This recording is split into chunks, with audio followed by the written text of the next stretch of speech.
Here's a classic story where George Stephanopoulos goes up against Nikki Haley and says, on what basis do you say he's not going to finish his term? So let's play this classic video. It illustrates a different attitude towards facts between conservatives and liberals. There is no way that Joe Biden's going to finish his term.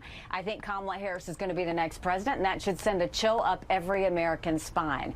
But I also think the fact that we have a primary. Excuse me, 1 second, Ambassador. How do you know that Joe Biden's not going to finish his term? What is that based on? You ask Americans, do you think So what is that based on? So for conservatives, it's based on common sense.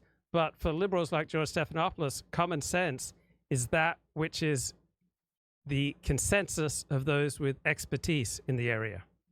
he's going to finish his term? Do you think that he's actually going to finish what he started? We look at the decline he's had over the last few years. You have to be honest with the American people, George. Again, you didn't answer the question. What evidence do you have that he's not going to finish the term? If what Americans feel has no basis on whether he's going to finish his term or not. See, what Americans feel has no basis on whether Joe Biden is going to finish his term or not. Well, it has no basis if it's removed from reality. But the common sense of Americans was far closer to reality than the sophistication of high IQ liberal elites. All right. The American people know it. You agree and with Joe Biden on Ukraine, don't you? I think we need a new generational leader who is at the top of their game. I was watching the debate. You agree with what he's doing on Ukraine. So on what basis? All right. Feelings are not facts. Right? That's George Stephanopoulos giving the Ben Shapiro treatment that feelings are not facts.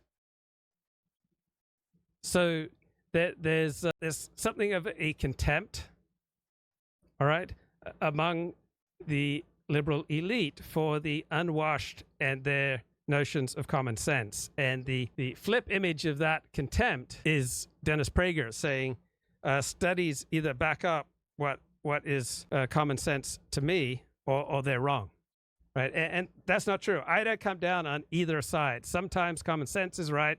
Sometimes expertise is right. I believe the liberal left was far more realistic with regard to the COVID threat and how to deal with it than were conservatives. On the other hand, with regard to transsexual surgeries and with regard to same-sex marriage and with regard to Joe Biden's obvious cognitive decline, conservative common sense, I think, wins out against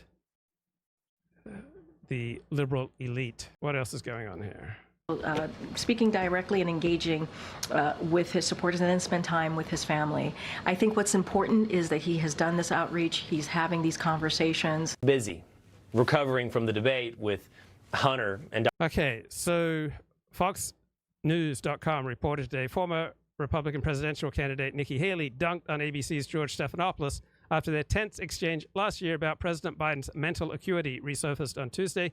During an interview last August on Good Morning America, Haley repeated her assertion that a vote for Joe Biden is a vote for Kamala Harris. There's no way Joe Biden is going to finish his term, Haley said. Kamala Harris is going to be the next president, and that should send a chill up every American spine.